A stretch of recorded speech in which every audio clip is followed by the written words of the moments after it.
నాకు ఎంతో ఇష్టమైన పూర్ణాలు మా అమ్మ ఎలా చేస్తుందో చూసేద్దాం వచ్చేయండి. ఫస్ట్‌గా 1 గ్లాస్ మినపప్పుకి 2 గ్లాస్ బియ్యం యాడ్ చేసి ఓవర్ నైట్ సోక్ చేయాలి. దాన్ని బాగా గ్రైండ్ చేసుకొని నేను చూపించిన కన్సిస్టెన్సీలో బ్యాటర్‌లా ప్రిపేర్ చేసి salt and baking soda add చేసుకొని పక్కన పెట్టేయండి. ఈ లోపల పచ్చిశనగపప్పు అండ్ బెల్లం ఈక్వల్ రేషియోలో తీసుకొని బెల్లం వాటర్లో మెల్ట్ చేసి పక్కన పెట్టుకుందాం. శనగపప్పు 3-4 విజిల్స్ వచ్చాక దాన్ని బాగా స్మాష్ చేసి దానిలోకి బెల్లం వాటర్ని యాడ్ చేసి కొంచెం ఇలాచీ అండ్ గీ కూడా యాడ్ చేసేసి వాటర్ పోయిన తర్వాత స్టవ్ ఆఫ్ చేసేసి కూల్ అయిన తర్వాత చిన్న బాల్స్ లాగా చేసి పక్కన పెట్టేసుకుందాం.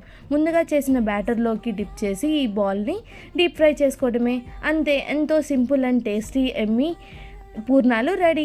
మీరు కూడా ట్రై చేసేసి ఎలా వచ్చిందో నాకు కమెంట్ చేసేయండి. అండ్ ఆల్సో ఇది ఉగాదికి ఆంధ్ర సైడ్ బాగా చేసుకునే డిష్.